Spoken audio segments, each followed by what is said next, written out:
Pay attention to this shocking story we have. Because what you're about to witness is one of the most chilling betrayals in modern crime history. A friendship that lasted over a decade. Keep going!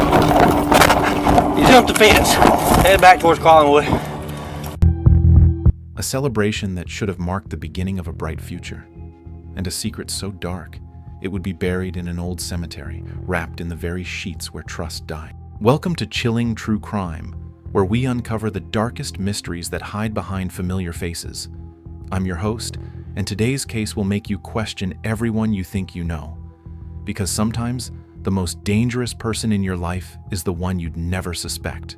Before we dive in, make sure to subscribe and hit that notification bell because you won't want to miss what happens next.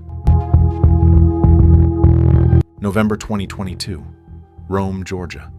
A quiet, small town where everyone knows everyone. The kind of place where nothing too sinister ever happens, or so they thought. It's a cold morning when police officers receive a call about an abandoned vehicle. Not unusual. Sometimes people break down, leave their cars, and come back later. But this wasn't parked on the side of the road. This Toyota Prius was ditched in the middle of a creek, headlights still on, engine off, completely empty. The officers approach cautiously. The car looks like it was simply left there. No signs of acceleration, no skid marks, no crash. It's as if someone just drove it into the water and walked away. There's nothing, one officer mutters, shining his flashlight through the windows. The interior is pristine. No blood, no struggle, no clues. Just an eerie stillness that makes the hair on the back of your neck stand up. A tow truck arrives to pull the vehicle from the creek. As it's lifted, water pours from the doors. The officers run the license plate, and within minutes they have a name.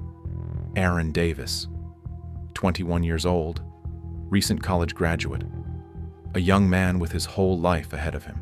But where is he? The officers recognize the name immediately. Rome is a small town, after all. They know Aaron's family. Good people. The kind of people who'd never expect to get a call like this. So Lieutenant Sailors picks up his phone and dials Aaron's father. "Hey, this is Lieutenant Sailors with the Rome police. We found your son's car abandoned in a creek. When's the last time you heard from him?" There's a pause. Then, the father's voice cracks. He was supposed to visit a friend last night, and then drive to Alabama to see his girlfriend. But we haven't heard from him since.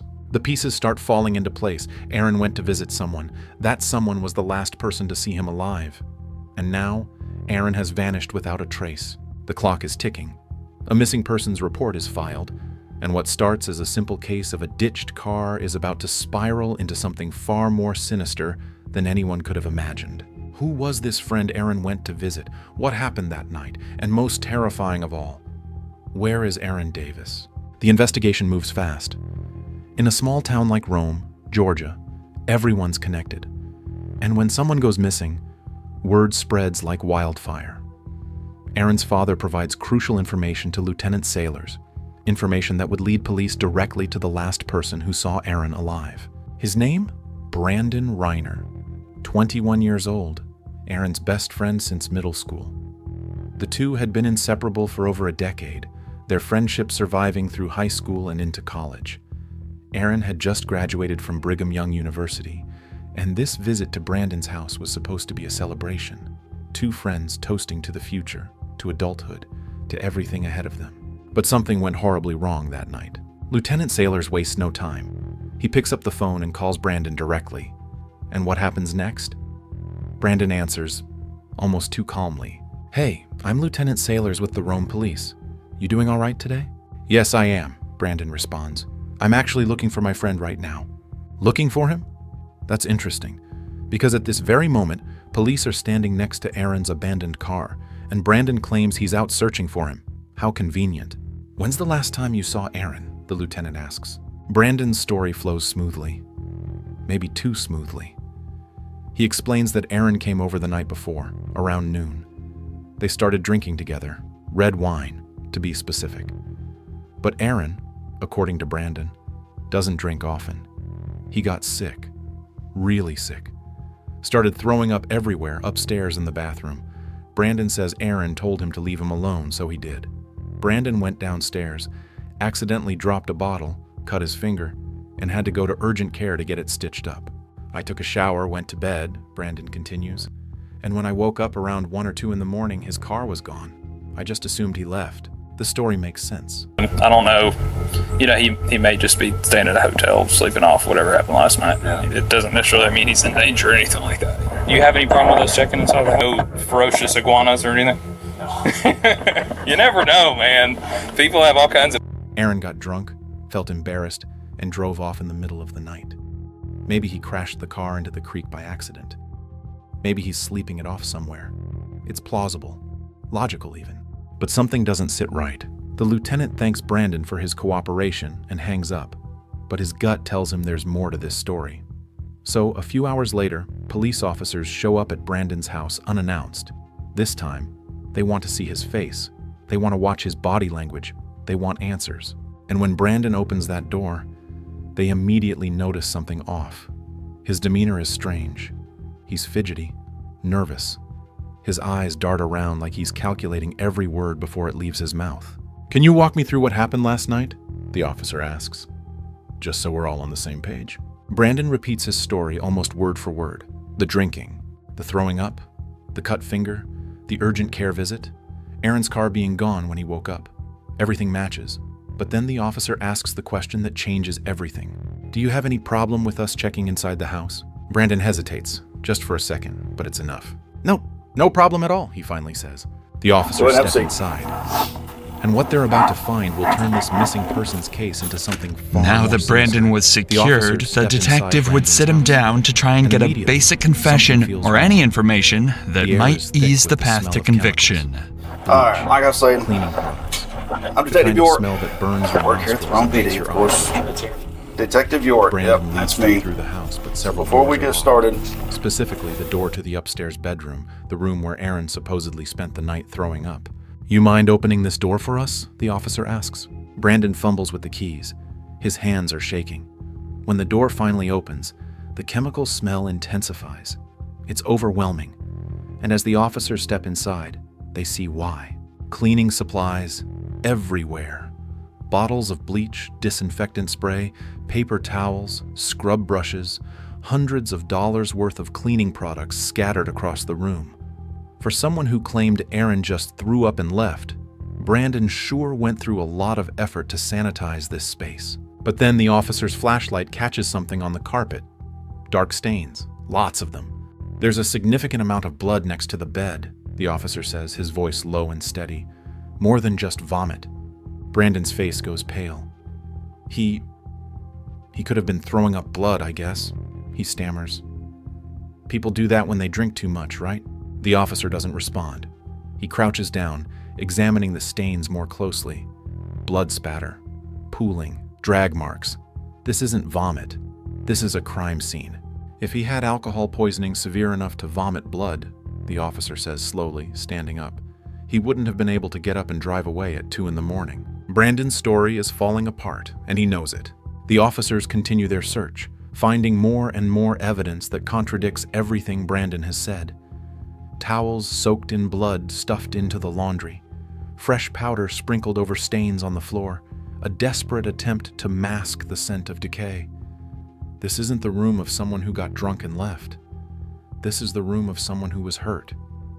Badly. And then, in a split second, everything changes. Brandon bolts. He sprints through the house, bursts out the back door, and jumps the fence before the officers can even react. They chase after him, radios crackling with urgency. "Suspect is running! He jumped the fence, heading back towards Cedarwood. We need more units now!" But Brandon is fast. He knows these neighborhoods like the back of his hand. He weaves through backyards, cuts through alleyways, and disappears into the maze of suburban streets. Within minutes, he's gone. The officers search frantically, going door to door, questioning neighbors, checking every possible hiding spot. But Brandon has vanished. He's on the run. And with every passing minute, the horrifying truth becomes clearer. Aaron Davis isn't missing. Aaron Davis is dead. And his best friend, the person he trusted most in the world, is the one who killed him. An hour passes, then 2. Brandon is still nowhere to be found. But while the manhunt continues, police make a critical decision. They need to speak with Brandon's parents. Maybe they know something. Maybe they can help bring their son in peacefully. And what Brandon's father discovers next will change everything. Because hidden inside Brandon's house is a phone. Brandon's phone. And on that phone are messages so disturbing, so horrifying, that they paint a picture of a young man who didn't just kill his best friend in a drunken accident. He planned it, he documented it, and he enjoyed every second of it. 6 hours. That's how long Brandon has been on the run. 6 hours of desperate searching with every cop in Rome, Georgia, looking for him. His parents, Jeremy and Rachel Risner, are frantically trying to help. They're calling anyone who might know where Brandon went. Friends, neighbors, anyone.